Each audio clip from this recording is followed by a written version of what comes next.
Sounds good. All right. Thank you all for being here tonight. I feel so honored that you're here and not glued to the Super Bowl. So thanks, everybody. I'm gonna tell you a little bit about myself. I do have a little presentation, but this is going to be a mix of talking and some interactive stuff. So I'm gonna go ahead and share my screen here. Maybe I am.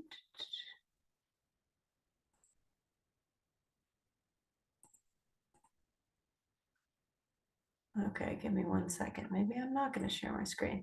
I'll tell you about me while I'm hunting for my presentation that has decided to just move.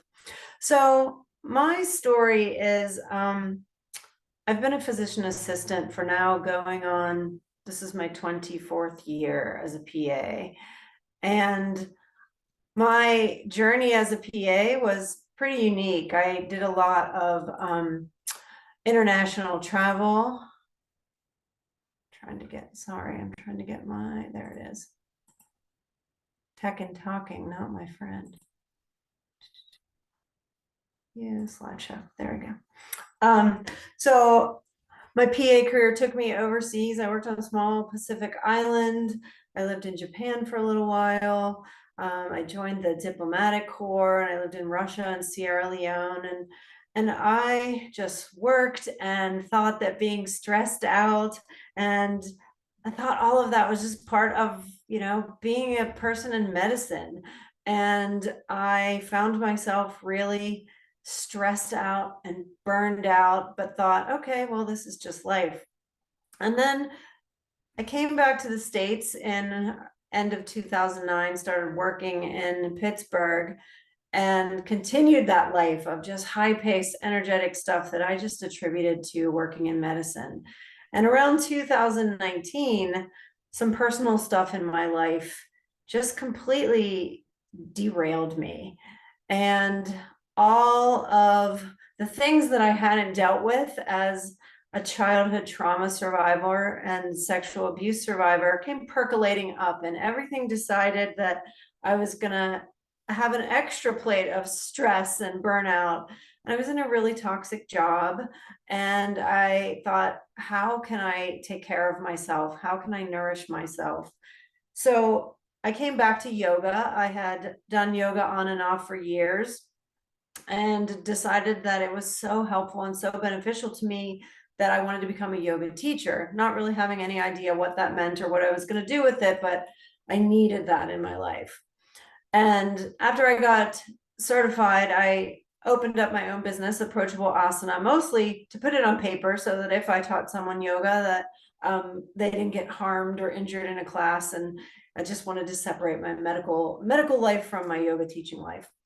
And right out of yoga teacher training, I went into meditation teacher training, because that was the first time during my yoga training that I learned about meditation and mindfulness and how beneficial it was for me and all the stress and things that I was going through with my own healing journey. And so those practices really became my lifeblood and helped me kind of figure out what worked for me. And in 2021, my toxic workplace got even worse, and the stress was still not totally manageable. And I quit my job, and I didn't really have a plan. And I left medicine for a while and just dug deep into holistic practices such as movement, meditation, mindfulness. I became a Reiki master. I do energy healing. And I have incorporated all of these and realized the power of these practices and how we can take back control. So we can learn to calm ourselves and soothe ourselves. So that's a little bit about what I wanted to talk to tonight about unwinding our mind. And so I'm coming to you all from a place of healing, although everyone's journey is different. These practices may be beneficial for you, and I want to add things to your toolkit so that you can use them in your own life and change them to work best for you. So tonight, I'd like to do not only a little bit of talking, but some interactive things. So some movement practices that can be done either seated or standing, and some other practices as we talk a little bit about how to manage stress. So I'm a bit of a nerd. I'm a neuroscience nerd. I love anything about the brain. So I couldn't not start talking about the brain a little bit. So I just love the brain. It grows from the bottom up and it unfolds like a flower, which is a kind of a beautiful image to me. And I think it's pretty incredible that our brains continue to grow up until the age of 30. And that's an important piece that I want to mention because we have the capacity to change our brain and rewire things so that habits and patterns that we may have been stuck in on how we deal with stress and how we cope, we can learn new ways of handling these and actually rewire our brain. So full of neurons, full of glial cells, we are so complex. We can store and absorb more information than any other species and even experience information from past generations. And the brain really wants three things. It wants us to survive. So it wants survival. It wants homeostasis and allostasis. So it wants to find that balance and the work that it takes to get ourselves back in balance. And the brain needs restoration. So that's something that we often forget about. We forget about rest. The brain is a social organ, and that social piece allows us to create connections with one another and relationships, and it can help us solve problems. It can help us be creative and just really build communities. So brain, pretty amazing stuff. Now, we can't talk about stress without talking about the two major functions of the nervous system, the parasympathetic nervous system and the sympathetic nervous system. But what is stress? I mean, it's pounded into our minds on a daily basis, things that we read that stress is bad, stress kills, you need to get rid of stress. Well, we need some stress. Some stress is good. And these portions, these parts of our nervous system, this stress response, it keeps us safe. It's our natural response to threats that enter our life. So what happens during the stress response? There's tons of hormones that flood through our body, and the brain and the body prepare itself to either face a threat or run to safety. And these are really fast actions that are going on. So we've got the parasympathetic nervous system, which is the part of us that rests and digests. So allows us to have a slower heart rate. We don't need to be so ready to act. This allows us time to digest and be a little bit slower and take care of bodily functions. And then we've got the sympathetic nervous system, where we're ready to go. We've got the dilated eyes. We've got, the glucose ready for energy. We are ready to take care of business. And so stress is, we need the system to take care of ourselves so that we don't put our hand on a hot stove or we don't look the wrong way and step off a curb. So we need this, and not all stress is bad. And there are actually some good neurotransmitters and hormones that are released during stress, such as oxytocin, which is the cuddle hormone, the love hormone. It's released as part of the stress response, and it actually helps repair some cellular damage of the heart. So even though we're talking about how to manage our stress, I think it's important to recognize and realize that, we do need some stress. And it's also really important to include not only the parasympathetic nervous system, that rest or digest, and the sympathetic, our fight or flight, but also talk about the vagus nerve. So you'll hear a lot about the vagus nerve with the stress response. The vagus nerve is the biggest, longest nerve in our body. It runs from the base of our brain the whole way through our body, and it's got different components too. So when the ventral vagal, the front part of the vagal nerve is stimulated, it can help calm us in the same way that the parasympathetic portion of the nervous system can.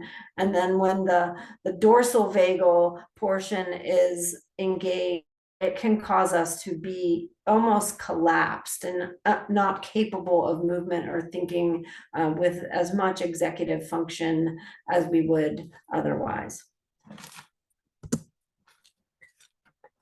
So what are our stress reactions? We've got fight, we've got flight, we've got freeze, we've got fawn. And again, we're told that all stress is bad. In fact, society tells us to get rid of all stress, and society has left us disconnected. We're so disconnected, not only from each other, but from ourselves. And we've kind of forgotten how to feel and how to release stressful feelings and stressful emotions and stressful things that we feel in our body. And so we need to learn what our stress language is, so to speak. So learn to understand how we react when something happens that we perceive as stressful. And so I'd like to just talk a little bit about these different stress reactions. And they're not always isolated. So you may have a predominant stress reaction, but sometimes these get a little bit mixed, and sometimes they change depending on what stress you encounter. So flight is all about self-preservation. Maybe you get angry, maybe you get aggressive or demanding or controlling. You may feel yourself getting defensive or hot. You may have that sense of urgency or that short fuse. People experience this part of their stress reaction differently in their body. Maybe you clench your fists, or you feel muscles tightening, or your low back hurts. Maybe you get a knot in your stomach. Maybe you feel tight in your chest. Maybe you have a different emotional response, such as crying or shaking. And when this happens, when we're in that flight state, typically we need movement instead of stillness. And we'll talk about this more as we move through some of the practices tonight. It's very important to learn where you are and meet yourself in the moment of stress, because every practice isn't going to work for everybody, and it's not necessarily going to work every time you use it. So if you're in a fight feeling of stress reaction, you might not be able to sit down and do a seated slow practice because you're up here. And so we need to recognize that we need to meet ourselves where we are and meet your energy where it is. Next is flight. So flight is we're ready to just bolt. Panic, we get anxious, we get worried. Sometimes this looks like an overachiever or the workaholic, the perfectionism as we try to work through this part of our stress reaction. We want to avoid and escape. In the physical body, we might feel restless or uneasy or fidgety. Maybe you have trouble sitting down. Maybe you have trouble finding your words. And it often helps to have that need to not feel alone. If you feel like someone's in your corner, that can help you from that flight reaction. And usually movement is really helpful when you're in flight mode. Next is freeze. So freeze, we get spaced out. Maybe we self-isolate and hibernate, become a bit of a couch potato. Our reaction just leaves us stuck and overwhelmed and unable to move, almost lifeless. Sometimes it makes you procrastinate things that you need to do. Maybe you can't express the words or emotions that you're feeling when you're in this state. The body can feel really stiff when you're in that freeze mode. And you have to give yourself time and space and allow self-compassion and a gentleness here. Slow, nice, easy movements, or maybe you need to do nothing, and nothing is okay, even though society sort of tells us otherwise, tells us that we don't need rest, we don't need to slow down, we don't need to stop, we just keep going, and that our worth is based on all these things that we do. Sometimes you need nothing or close to nothing. And then fawn, the fawn response, sometimes we go into a people-pleasing type of mode. We over care and we're always saying yes. And what happens here is we put ourselves last and everyone else first. So our self-care suffers a little bit. And then not mentioned here, there's flop. So flop is really that dorsal collapse that I mentioned with the vagus nerve. And you get numb and depressed and feel like there's no point. It can often feel very hopeless. You can feel unmotivated. And again, in this space, you need to be gentle and treat yourself like you're a tiny little baby bird or a soft little puppy, and just be as gentle as you can with yourself, giving yourself time, giving yourself warmth, giving yourself that space. Sometimes when you're in this space, connecting and feeling surfaces beneath you can be helpful to help get you out of that dorsal collapse or that flop state. And as I mentioned, these can exist in mixed states. So maybe you have some fight components and a little bit of flight components, but this is really about to bring some awareness to your stress languages and how you react, so that you can begin to take a look at when you're feeling stressed and how that plays out in your body and in your physical self and in your breath and in your life.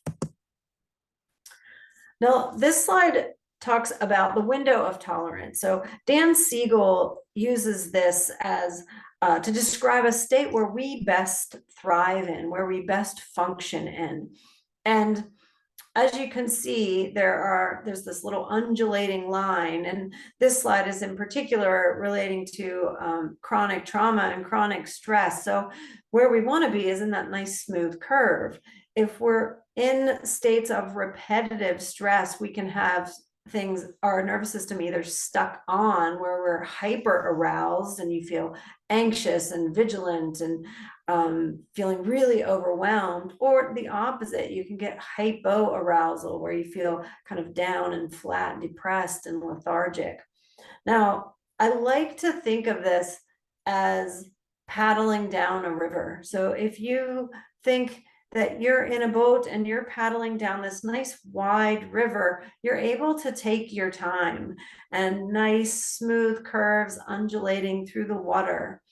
When the river gets a bit narrower, when our window of tolerance is narrower, we're paddling fast. We're like, oh man, there's a rock. Oh, there's a big waterfall. And things get a little bit more chaotic and they get a little more out of control. Now, the reason I even bring any of this up is because this is where the magic happens. Practices that we can learn to help manage our stress can widen our window of tolerance so that we are more resilient, so that we are able to paddle with a smoother effort. And this is where all those neuroplastic changes in our brain happen. So this is how we build resistance, by widening this, our river, our window of tolerance. Now, self-care. Self-care is so much more than just spa time. I know I come from a place where I put myself last all the time, and for decades, both as a PA and just in my personal life. And my cup was empty. And we really can't serve ourselves or anyone else with an empty cup. And so I think it's really important to talk about how we use self-care to manage our stress. I mean, again, society's telling us we need to be busy, we shouldn't rest, we shouldn't take time, but we really need all of this. So what soothes you? What brings you joy? And this doesn't have to be big, momentous things. This can be simple as making yourself a cup of tea, as simple as petting a dog or a cat, of making yourself a nice warm bath, maybe calling a friend. So whatever that looks like to you, and these can be little practices that you can implement into your week that don't take a lot of time. Maybe it's 5 minutes in the morning where you just awaken to the world around you. So begin to give space to what self-care things could really make a difference and help you build resilience and widen that window of tolerance and give yourself that self-compassion, because it's so, so, so important. Let's talk a little bit about mindfulness, and we'll do some practices here. So I love this picture because I have 2 dogs and they are really only thinking about cheese and milk bones and walks. That's their life and how they can take up all the bed space. But our brains look like this little stick figure. So many things: grocery list, who to call, what to do, what I forget, all this stuff. You know, the inner heckler gets all wild and we start self-berating. So what can we do to be more mindful? And what is mindfulness? My favorite definition of mindfulness is by Jon Kabat-Zinn, and that is paying attention on purpose in the present moment, non-judgmentally. And I just love that. Paying attention on purpose in the present moment, non-judgmentally. And Jon Kabat-Zinn takes it a bit further, and he has these 9 attitudes of mindfulness. And I'd like to just run through them rather quickly and then do some little mindfulness practices. So first he talks about beginner's mind. Beginner's mind is looking at things in that childlike wonder instead of getting so much on autopilot that we kind of lose the joy. So how and what can you do by looking at things in your life with a beginner's mind? Maybe smelling a flower that you might have walked by a million times, maybe stop and look at your favorite building, whatever this is, just looking at things with a fresh lens. He also talks about letting go, and we spend a lot of time trying to grip and control things, control outcome, and we can't. No matter how hard we try, we cannot control anything at all. It doesn't mean that we have to like it, but if we can soften a little bit around the edges and let go of things and cling a little bit less, then perhaps we can be a bit more present in our life.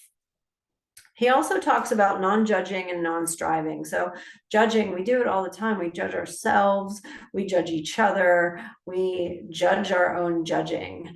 And so just bringing an awareness to how much we judge and see if we can, again, soften around the edges a little bit and let things be a bit more at ease.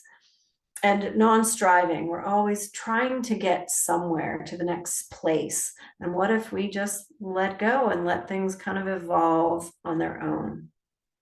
He also talks about patience and trust, 2 really important things. We need to be patient with ourselves. We need to trust ourselves and know that we're being guided and things are going to happen the way they're going to happen. There's also acceptance. And I like this one a lot because it makes me think of the 3 A's of mindfulness, which are awareness. If something's going on, bringing your awareness to it is the first piece to kind of breaking it down so you can be more present. And then acceptance. You don't have to like it, but saying this is where I am, this is what's going on. And then the 3rd A, action. And this isn't a complacent action. This is a skilled action. So I've noticed something, I'm bringing a softening and an acceptance to it. And then what is my plan of how I'm going to move through this situation? And then the final 2 attitudes of Jon Kabat-Zinn's mindfulness are gratitude and generosity. Gratitude, science-based, it can cause neuroplasticity, so change our brain chemistry. It feels good. It releases all these good endorphins in our body. And generosity too. When we do kind things for other people, it does the same beauty to us. So gratitude and generosity. Now, I wanted to just talk a little bit about a couple mindfulness practices that you can incorporate into your life, and they can be great self-care practices. So one is mindful walking, and this can be done in your home, this can be done in your office, this can be done outside. But find a place where you can just walk back and forth in a row, or sometimes people like to do this in a small circle. And it's really just slowing down your walking to a point where you are appreciating every heel strike, every foot plant. Begin to tune into the way that your hips move as you walk, and then turn around and walk back. And all you're doing is making contact with the earth, noticing how your arms move, noticing your breath. And it is the opposite of how we typically walk everywhere else. So it's a really, really slow moving practice that helps you get grounded and connected, and can help you, if you do it in nature, it can help you just have a little sunshine, a little fresh air, and it's really just a beautiful practice.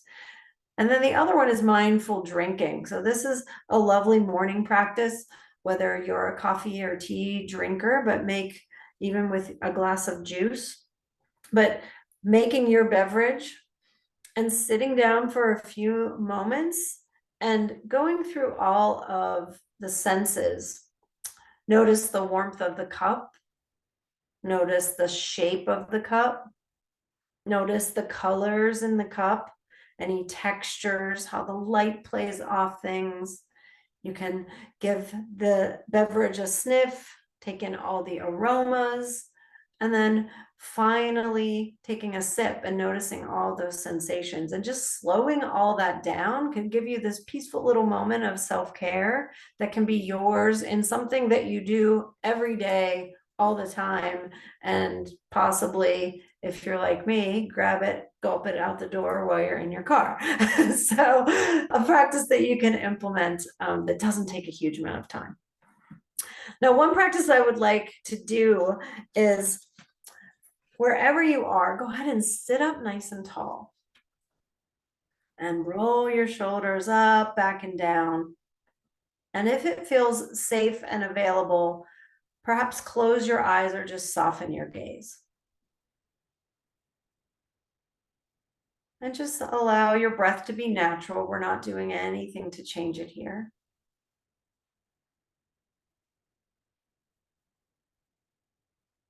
And take a moment to just notice what you feel. Maybe you feel your hands on your knees or lap. Maybe you feel your feet on the floor if you're in a chair, or the support of a chair underneath you.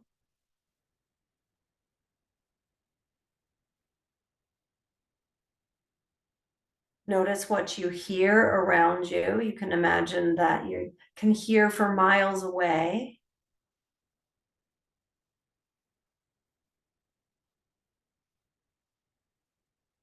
Take in any smells that you might smell in your space.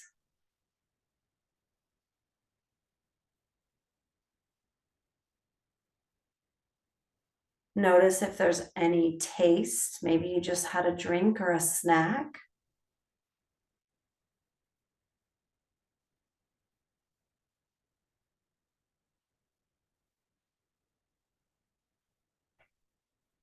And then as you gently allow the light back in, notice what you see and take in colors, patterns, objects around you. And just take a moment and see how that felt. And this is a practice that can be as long or as short as you'd like. You can spend several moments in each sense and just see what happens, see what you feel in your body, see how your breath changes, see how your mood changes. So that's a nice practice that is a good mindfulness practice for you to get present and feel connected.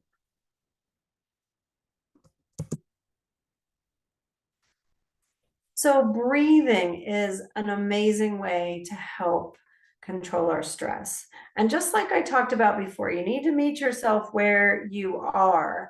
So if you're feeling really amped up and really anxious, some of these practices that we're going to do here might not work. And we'll talk about one that's a little bit higher energy level. So slow breathing helps engage that parasympathetic nervous system, that vagus nerve. And there are several types of breath practices that you can do. The structural breath is one where we expand our ribs, sort of like they're a hot air balloon. So let's take a couple breaths of the structural breath together. So while you're seated, maybe place your hands around your rib cage. And as you inhale, allow your ribs to expand out, lifting high like you're a hot air balloon. And as you exhale, you'll gently draw your belly towards your spine. So just the tiniest little bit of abdominal engagement. And then inhale again, expanding the ribs.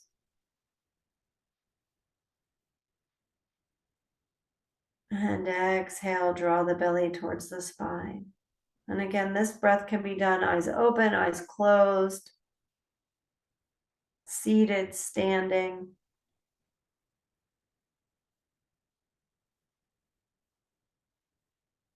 And as you do this, sometimes I like to even add a little constriction in the back of my throat. Just a little constriction as if I'm trying to fog a mirror. It's called the Ujjayi breath. We'll take a couple more breaths just like this.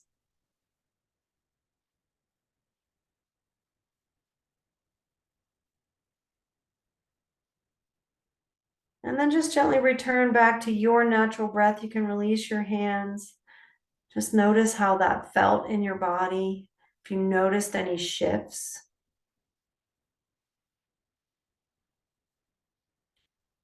And then we'll do a couple different other breath practices. So the next one is called the coherent breathing. And this is basically an equal inhale and exhale.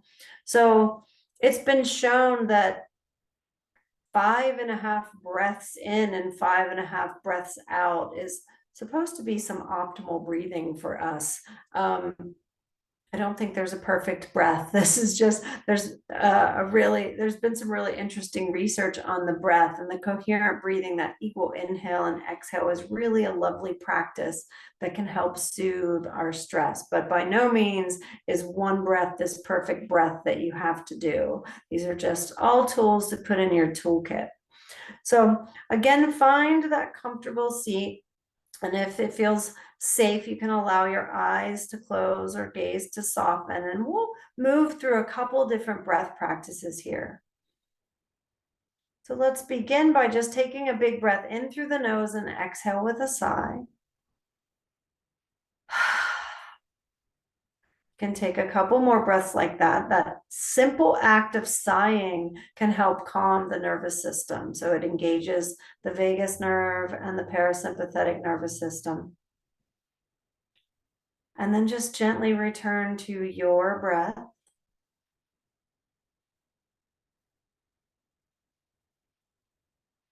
And then we'll inhale to a count of 5. And exhale to a count of 5.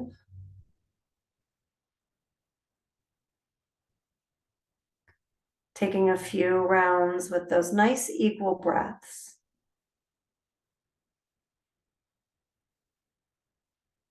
And when you're doing any breath work, if your mind begins to race or tell you about to-do lists or whatever it is that minds do, you can use your breath as an anchor and gently bring it back. So taking those equal inhales and exhales.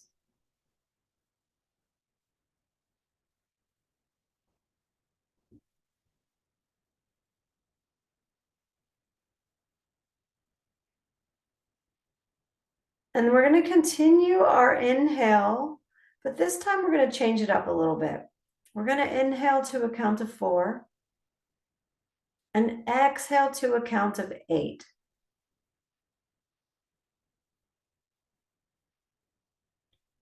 Now, if that feels too long, you can change the number. Just see what lengthening your exhale feels like. What does that do to cause a shift? So this is called the 4-8 breath. Inhaling to 4 and exhaling to 8. Inhaling to 4 and exhaling to 8. Take one more cycle just like that.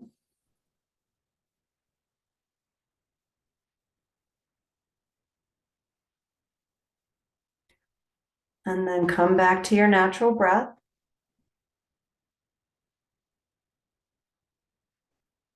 And we'll move on to one final breath practice called box breathing or square breathing. So this is a nice relaxing breath as well. And you basically make a box with your breath. So we're going to inhale to a count of 4. You'll pause or hold to a count of 4. You'll exhale to a count of 4. And you'll pause or hold once again to a count of 4. Just making a little box with your breath.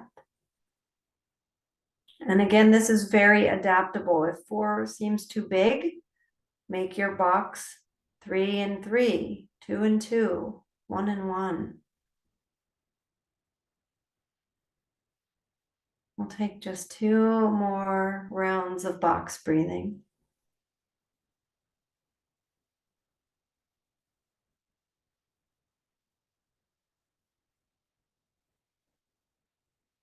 And then return back to your natural breath. And when you're ready, let the light in once again. And just take note of how all of those practices felt and how you can adapt them to meet you when you need them most. So the breath is amazing. It's powerful. We can control it. We can use it to help calm our stress. And again, super important to meet yourself where you are.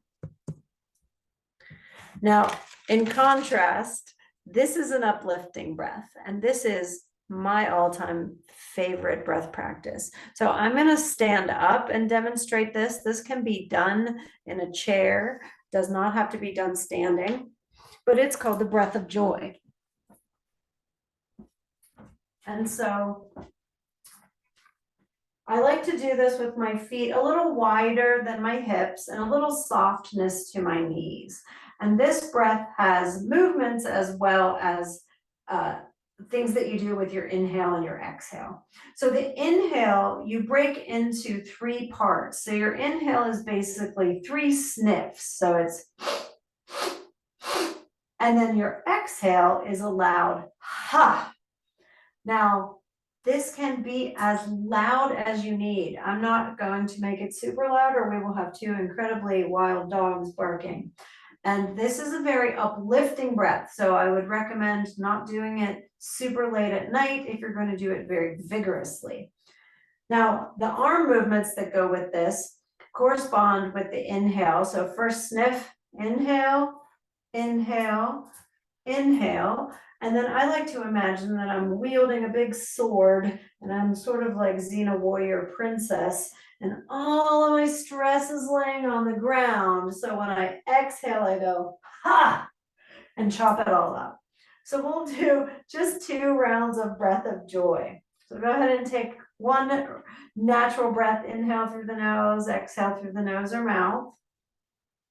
And then we'll do 2 rounds. So ha, ha. And then I like to just stand still, or if I'm seated, just sit and notice. I often usually do like 3 or 5, but it's kind of late in the evening. I don't want everybody to be all uplifted and feeling wired.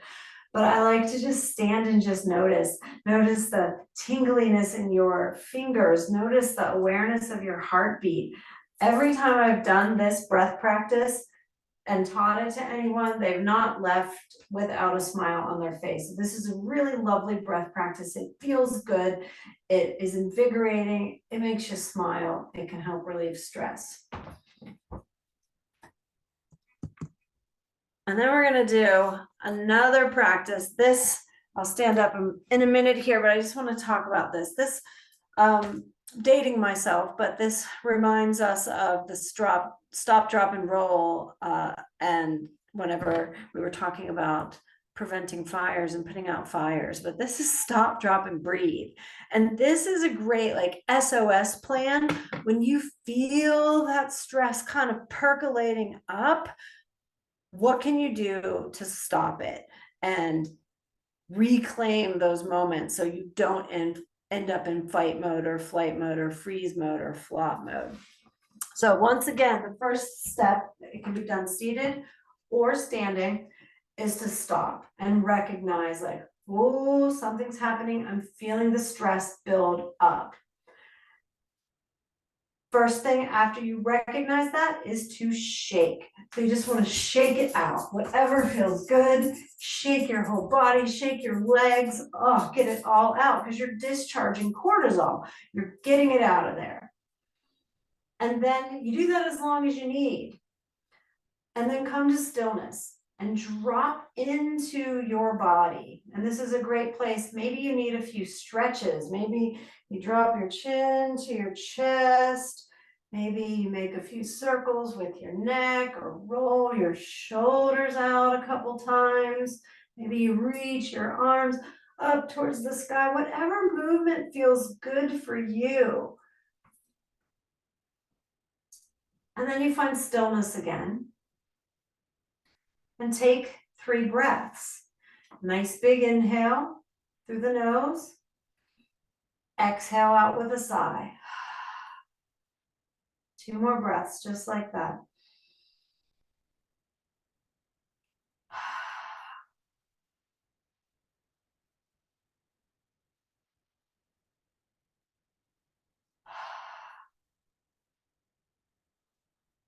And then you can add on a breath called the Ujjayi breath. I mentioned this earlier. The best way to explain this breath is imagine that you're fogging a mirror in front of you. So you can exhale through your mouth with that sound. Almost sounds like Darth Vader, or like you're fogging a mirror. You don't have to hold the imaginary mirror there unless that helps give you a visual. But you can inhale through the nose, exhale with that constriction in the back of your throat. And you can do this with your eyes open or closed. And as you practice this breath, you may be able to develop that ability to constrict on your inhale and exhale with your mouth closed, but keep that little vibration in the back of your throat, that little constriction that sounds like the ocean breath or Ujjayi breath.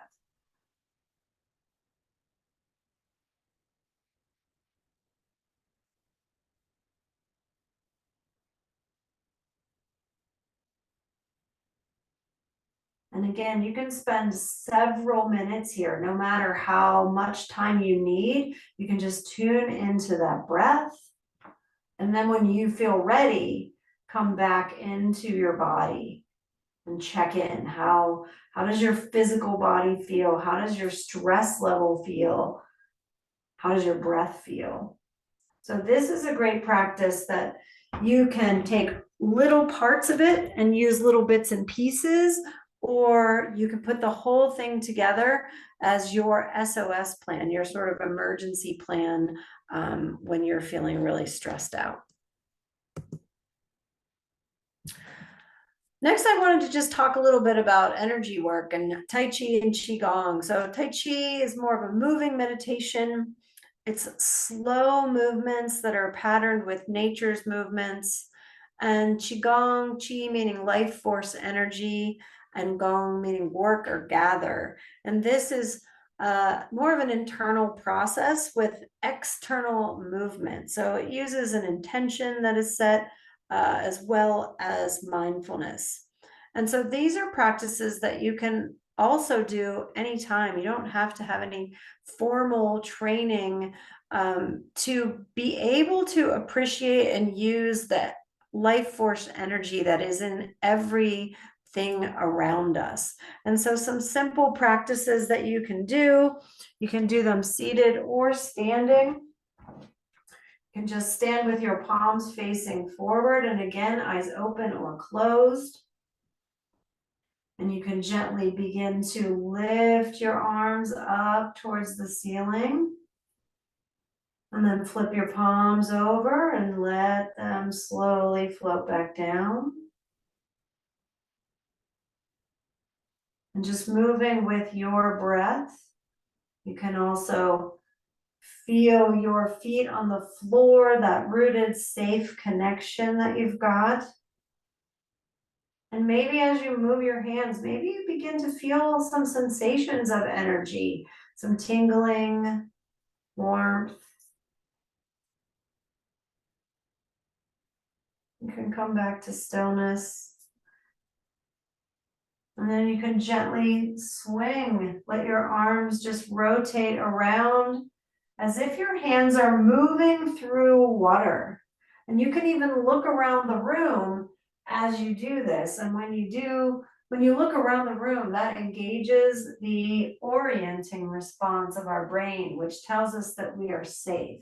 So these practices can be really lovely and calming and help tell our brain that we're not being attacked by a bear, that we're actually okay, and that we can self-soothe with energy work and breath work and just reconnecting back into our body. You can come back to stillness. And I also really like some practices that involve tapping. So I like, when feeling really anxious or stressed, I like to tap across my sternum, across my heart. I can tap out across the collarbones. You can even tap down one arm, down the top, the front of the palm, and then flip the hand over and tap up the back. And switch sides. And so these are great practices that help get you out of your head and back into your body as well. And then again, just finishing with some stillness and just checking in. How do you feel? How have things changed? Have they?